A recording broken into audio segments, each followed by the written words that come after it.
নমস্কার। সিংহ রাশি সিংহ লগ্নের শনির বক্তৃতার প্রভাব বা বক্রগতি শনির প্রভাব ঠিক কী ধরনের রেজাল্ট দেবে। তো এই শনির বক্রতার প্রভাব সিংহ রাশির ক্ষেত্রে কিন্তু দু ধরনের পারফরমেন্স একসঙ্গে নিয়ে আসবে। কীরকম? একদিক থেকে শনি বক্রি হচ্ছে, তার একটা এফেক্ট আছে, এর পাশাপাশি সিংহ রাশির কিন্তু ধাইয়া চলছে, অর্থাৎ ধাইয়া বক্রি, ডবল পারফরমেন্স। এবার ধায়া বক্রি কখনোই ভালো নিয়ে আসবে না। তার কারণ সিংহ রাশি লগ্নের অষ্টম ঘরে বসে আছে এখন শনি। এই শনি যখন বক্রি হবে তখন অষ্টমের প্রভাব দেবে, আবার সপ্তমেরও দেবে। আর ওই সপ্তম ঘরে বসে আছে রাহু, অর্থাৎ শনি অষ্টম এবং সপ্তম দুটোকে কানেক্ট করবে তার প্রভাব দিয়ে, এবং রাহুর সঙ্গে কানেক্ট করবে। ফলে সপ্তম ঘর মানে আমরা কি বুঝি? সিংহ রাশি বা লগ্নের সপ্তম ঘর মানে দাম্পত্য বুঝি, ব্যবসা বুঝি, প্রতিদ্বন্দ্বী বুঝি, অপোনেন্ট বুঝি। তো দাম্পত্য জায়গাতে কিছু না কিছু ডিস্টারবেন্স তৈরি হবে, একটা অ্যাগ্রেসিভনেস বাড়বে, ডেসপারেটনেস বাড়বে। ইন দ্য টাইম কি হবে না, এই যে সিংহ রাশি বা লগ্নের জাতকের যে পার্টনার, সেও কিন্তু খারাপ ব্যবহার করতে শুরু করবে, মিসবিহেভ করবে। এই সময় তার পার্টনারের মধ্যে নানা রকম কুকর্ম অকর্ম, তার লাইফ স্টাইলে যেগুলো তার আগে লুকানো ছিল সেগুলো তো কিন্তু তার প্রকাশ্যে এসে যাবে। এতদিন পর্যন্ত সিংহ রাশি লগ্নের জাতক জাতিকারা যারা বিভিন্ন রিলেশনশিপে যুক্ত হয়েছে বা ম্যারিড হয়েছে বা যাই কিছু হয়েছে, এরা কিন্তু একটা ধোঁয়াশার মধ্যে করে ফেলেছে বা করেছে। তার কারণ কি, ধাইয়া কখনো কোনো মানুষের সুস্থ চিন্তা ভাবনার মধ্যে দিয়ে পাস করতে দেয় না। ধাইয়া তার নর্মাল চিন্তা ভাবনার উপরে একটা ছায়ার মতো, একটা ধোঁয়াশার মতো পরিবেশ তৈরি করে দেয়। সে ভুলটাকে ঠিক মনে করে, ঠিকটাকে ভুল মনে করে। এই ঠিক ভুলের যে গোলক ধাঁধায় পড়ে যায়। যখনই ধাইয়ার উপরে বক্রি একসঙ্গে ডবল পারফরমেন্স বা ডবল এফেক্ট শুরু হবে, সেই সময় সিংহ রাশি বা লগ্নের জাতক জাতিকাদের মধ্যে, যেহেতু এটা অগ্নিরাশি অগ্নিলগ্ন, তো এদের মধ্যে একটা বার্নিং সেন্সেশন তৈরি হবে, একটা জ্বলে পুড়ে ওঠার মতো একটা ব্যাপার তৈরি হবে, একটা দাহ্য বস্তুর মতো দাহ্যময় অবস্থা তৈরি হবে। এবং এই সিংহের ঘরেই কিন্তু বসে আছে কেতু মঙ্গল, যে মঙ্গল জুলাই মাস পর্যন্ত থাকবে, তারপরে চলে যাবে পর্যায়ক্রমে চলে যাবে, এটা কিন্তু সেকেন্ড ঘর যেটা হচ্ছে কন্যার ঘর, তারপরে চলে যাবে থার্ড ঘর, তারপরে ফোর্থ হাউসে। তো এই যে মঙ্গল কেতুর সঙ্গে আছে, কেতু থেকে বেরিয়ে চলে যাবে আলাদাভাবে, ইন্ডিভিজুয়ালি চলে যাবে কন্যায়, তারপর তুলায়, তারপর বৃশ্চিকে। এখন আমি মঙ্গলকে বাদ দিলাম, যতক্ষণ মঙ্গল এই ঘরে বসে আছে ততক্ষণ কিন্তু মঙ্গলের উপর রাহুর একটা অ্যাসপেক্ট আছে, সপ্তমে রাহুর একটা অ্যাসপেক্ট আছে। ফলে এখান থেকে কিন্তু একটা বাস্ট নেচার তৈরি হবে। একটা রাহু মঙ্গলের যে যুতি তৈরি হয়েছে, একটা দৃষ্টির কানেকশন, এটা থেকে কিন্তু একটা অঙ্গার যোগ তৈরি হয়েছে। অঙ্গার যোগের কারণে কিন্তু একটা বিরাট কলহময় একটা মানে যুদ্ধকালীন পরিস্থিতিতে যেমন হয় সেরকম কিন্তু দাম্পত্য কলহ তৈরি হবে এদের লাইফে। সব থেকে বড় কথা, এরা নিজেরাই, কেতু মঙ্গল আছে তার নিজের লগ্ন বা রাশির ঘরেই, নিজেদের ভিতর থেকে একটা দহন জ্বালা তৈরি হবে, একটা ইরিটেশন ফিল করবে। কারণ শনি যখন রাহুর সঙ্গে এসে তার ডবল কমিউনিকেশন করে যখন তার অ্যাসপেক্টটা মঙ্গলের উপর ফেলবে, তখন সেখানে দাহ্য বা জ্বালাময়ী যে একটা সিচুয়েশনটা কিন্তু বাড়িয়ে তুলবে। এখন মিষ্টি মিষ্টি কথা দিয়ে দেখুন, এটা হয়ে যাবে, ওটা হয়ে যাবে, সব ভালো হবে, মিষ্টি মিষ্টি কথা দিয়ে কিন্তু এই অ্যাস্ট্রোলজি চলে না। আমি আজ আপনাকে মিষ্টি মিষ্টি কথা বলে গাছে তুলে দেবো, কাল কিন্তু যখন সেই বাস্তবে সেটা ঘটবে না, তখন কিন্তু আপনি গালাগালি দেবেন। বা এই ধরনের ভিডিও থেকে, অনেক ভিডিওতে আমি দেখেছি, যা বলেন তা মেলে না, খারাপটা মেলে আর ভালোটা মেলে না। বাস্তব সত্যি কথা, অ্যাকচুয়ালি খারাপটা মেলে ভালোটা মেলে না নয়, খারাপটাই মেলে এবং ভালোটা যেটা বলে সেটা গায়ের জোরে বলা, মানে সন্তুষ্ট করা বা ভিউ বাড়ানোর জন্য কিছু ভালো ভালো কমেন্টস জুড়ে দেওয়া হয়, যেগুলোর সঙ্গে বাস্তবতার কোনো মিল নেই, যার কারণে ভালোটা মেলে না। মানে খারাপগুলো আছে সেইগুলোই সে বলে, এবং সেইগুলোই মাথা পেতে নেওয়াই আমার মনে হয় শ্রেয়, বা সেইগুলো থেকে বেরোনোর জন্য কিছু গাইডলাইন ফলো করা উচিত। সপ্তম ঘর মানে এই সময় আপনি নতুন বিজনেস শুরু করতে যাবেন না। নতুন বিজনেস করতে গিয়ে সেখানে যদি অপোনেন্ট থাকে, তাদের সঙ্গে অযথা বাকবিতণ্ড, বা আপনার ব্যবসায়িক প্রতিষ্ঠানে যদি কোনো স্টাফ থাকে, তাদের সঙ্গে কোনো রকম বাকবিতণ্ডায় না যাওয়াই ভালো। এবারে দেখুন, সপ্তম ঘরে শনি বসে সেই শনি, অষ্টম ঘরে শনি বসে সেই শনি কিন্তু দৃষ্টি দিচ্ছে কোথায় না, দশম ঘরে। দশমে তার পূর্ণ দৃষ্টি দিয়ে, ফলে কাজের জায়গায় কিন্তু প্রেশার বাড়বে, কাজের জায়গায় স্ট্রাগল বাড়বে। সেখান থেকে আপনি লুকিয়ে আসবেন বা পালিয়ে আসবেন, সেটা কিন্তু করতে পারবেন না। করলে কিন্তু আপনি বিজনেস করলে ব্যবসার ক্ষেত্রে পারফরমেন্স কিন্তু খারাপ হবে, এবং যারা প্রাইভেট সেক্টরে যারা জবে আছে তাদের ক্ষেত্রে কিন্তু এই সময় চাপ বাড়বে, অফিসিয়াল চাপ বাড়বে, 4 জনের কাজ 3 জনকে করতে হবে। এখন আপনি যদি অ্যাভয়েড করে চলে আসেন, এই সময় কিন্তু কাজের জায়গাটা নষ্ট হয়ে যাবে।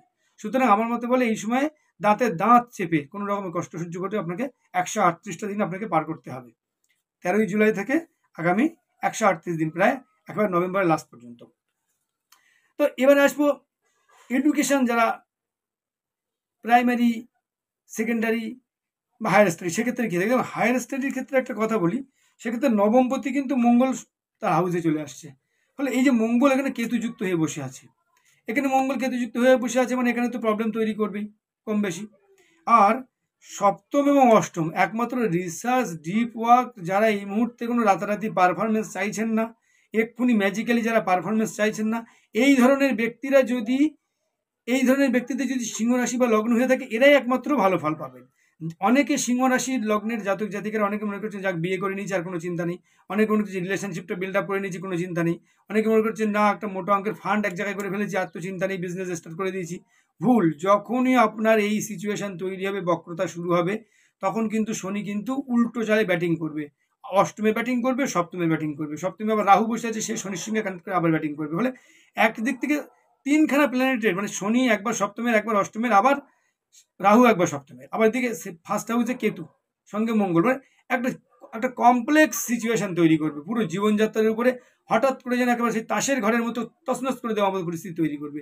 আমি বলছি এটা ভয় দেখানোর জন্য বলছি না, এটা বলছি আপনি নিজেকে কেয়ারফুল করে একটু জাস্ট এই এই কোনো রকম জটিলতা, বাগবিতণ্ডা, কলহ, নতুন বিজনেস স্টার্টিং এ সবকিছু থেকে দূরে থাকা। দেখুন ঝড় উঠলে ঝড় কিন্তু আমরা কেউ নিয়ন্ত্রণ করতে পারবো না, আমরা নিজেদেরকে নিরাপদ জায়গায় সরিয়ে নিয়ে যেতে পারবো। এখানে প্রতিকার মানে কিন্তু ঝড়কে থামিয়ে দেওয়া নয়, এখানে প্রতিকার মানে হচ্ছে আপনাকে দূরে সরিয়ে নেওয়া। জাস্ট এই গ্রহ নক্ষত্রের যে ফেজ বা যে সার্কেল আছে, সে সার্কেল থেকে নিজেকে কিছুটা অ্যাভয়েড করে কিছুটা দূরের দিকে সরিয়ে দেওয়া। এতে করে কি হবে, খারাপ প্রভাব তো থাকবে, খারাপ তো একেবারে মুছে ফেলা সম্ভব নয়, খারাপের প্রভাবটা আপনি কম পাবেন। ফলে এই সময়টা যেন মাইনাসে বেশি রান না করে, তাহলে যখন আবার শনিটা মার্গী হয়ে যাবে তখন আপনি আবার তাড়াতাড়ি ঘুরে দাঁড়াতে পারবেন। এটা হচ্ছে আসল উদ্দেশ্য। এবারে দেখুন এই সময় কিন্তু ফাঁড়া অ্যাক্সিডেন্টাল যোগও কিন্তু তৈরি হবে সিংহ রাশি লগ্নের ক্ষেত্রে। সিংহ রাশি বা লগ্নের ক্ষেত্রে পার্টনার, তার গোপন রিলেশনটা কিন্তু আপনি জানতে পেরে যাবেন। সিংহ রাশি বা লগ্নের ব্যক্তির হাজব্যান্ড ওয়াইফের যদি আগে কোনো ড্রাগ এডিকশন বা কোনো কিছু হয়ে থাকে, সেটাও কিন্তু আপনি এই সময় প্রকাশ্য পেয়ে যাবেন। সিংহ রাশি বা লগ্নের জাতক জাতিকারা এই আগামী 138 দিনে অনেক সুন্দর করে দুনিয়া দেখবেন। তার কারণ কি, এই সময় আপনাদের চোখের সামনে এমন কিছু ভেসে উঠবে যেটা আপনি জানতেন না, আপনি না জেনে অনেক দূর এগিয়ে গিয়েছেন। ফলে এই জায়গা থেকে হ্যাঁ, যারা ভুল রিলেশনে চলে গেছো, ভুল রিলেশন থেকে বেরিয়ে আসতে হবে, কিছু করার নেই, কারণ ভুল তো ভুলই, ভুল কখনো ঠিক করা যায় না। আরও একটা বিষয় আমি বলে রাখি, এই সময় যারা চিন্তা করছেন নতুন করে বেবি প্ল্যানিংয়ের জন্য বা এই ধরনের কোনো প্ল্যানিং করছেন, তাদেরকে বলবো এই সময়টা কিন্তু ডিলে করতে। তার কারণ এখানে একটা খুব ভাইটাল প্রবলেম তৈরি হবে। দেখুন এখানে বৃহস্পতির দৃষ্টি থাকবে পঞ্চম ঘরে, কিন্তু পঞ্চম ঘরে শনিরও দৃষ্টি আছে। সিংহের পঞ্চম ঘরে বৃহস্পতির দৃষ্টি আছে, আবার শনিরও কিন্তু দশম দৃষ্টি আছে। ফলে শনির দৃষ্টি পড়ছে মানে ওখানে কিন্তু খুব একটা ভালো পারফরমেন্স হবে না, ফলে সন্তান বিষয় নিয়ে কিন্তু একটা ডিস্টারবেন্স থাকবে। তাই সিংহ রাশি লগ্নের জাতক জাতিকাদের উচিত এই সময়টা অ্যাভয়েড করে পিছিয়ে যাওয়া।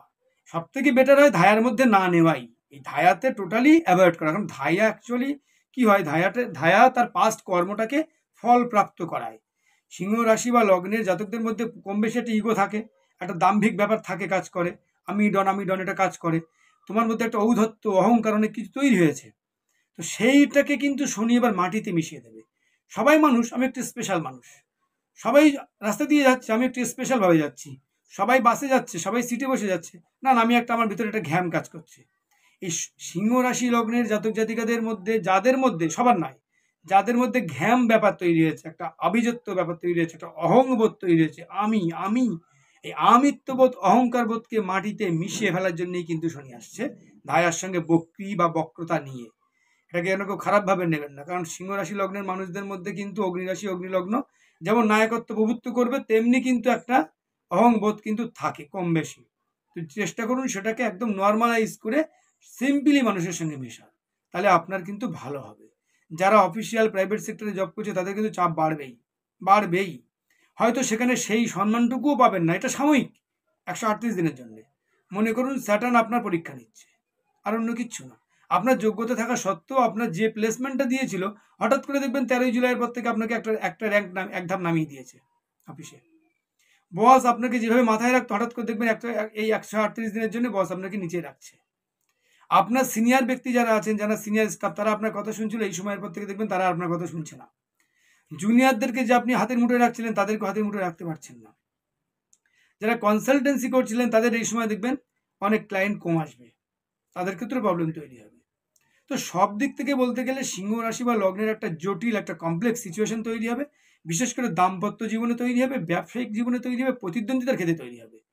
রাজনীতি যারা করছেন তাদের ক্ষেত্রে অপোনেন্ট কিন্তু শক্তিশালী থাকবে, ভুল ডিসিশন নেওয়া পড়ে যাবে। ফলে এই বিষয়গুলো খেয়াল রাখতে, বিশেষ করে ব্যবসা, দাম্পত্য, এই দুটো জায়গায় কিন্তু ভয়ঙ্কর খারাপ পজিশন তৈরি হবে। এমন কিছু আচরণ করা উচিত নয়, এমন ডেসপারেটনেস, এমন বিহেভিয়ার করা উচিত নয় যে পার্টনারের সঙ্গে কিন্তু বিরাট একটা ক্র্যাশ তৈরি হয়ে গেল। তো সেই জায়গা থেকে কিন্তু খেয়াল রাখতে হবে। সিংহ রাশি বা লগ্নের এই মুহূর্তে নতুন করে কোনো চেঞ্জেবল কোনো পরিবর্তন কিছু করা সম্ভব নয়। ঠিক আছে, যেভাবে খারাপ সিচুয়েশন চলছে সেটাকে জাস্ট ওয়াচ রেখে সিচুয়েশন থেকে নিজেকে যতটা নিয়ন্ত্রণ করা যায়, নিজের মুখটাকে যতটা কন্ট্রোল করা যায়, নিজের বিহেভিয়ারটাকে যত নিয়ন্ত্রণ করা যায়, কোথাও কোথাও বিনয়ী হতে হবে, কোথাও কোথাও ব্যবহার দেখাতে হবে, কোথাও কোথাও অ্যাগ্রেসিভনেস চলবে না। এইগুলো একটু খেয়াল রাখলে আশা করি সিংহ রাশি বা লগ্নের খারাপ থাকবে, আছে, কিন্তু খুব খারাপ হবে না, কমের উপর দিয়ে এটা বেরিয়ে যাবে। ভিডিও ভালো লাগলে লাইক, শেয়ার, সাবস্ক্রাইব করবেন। ধন্যবাদ।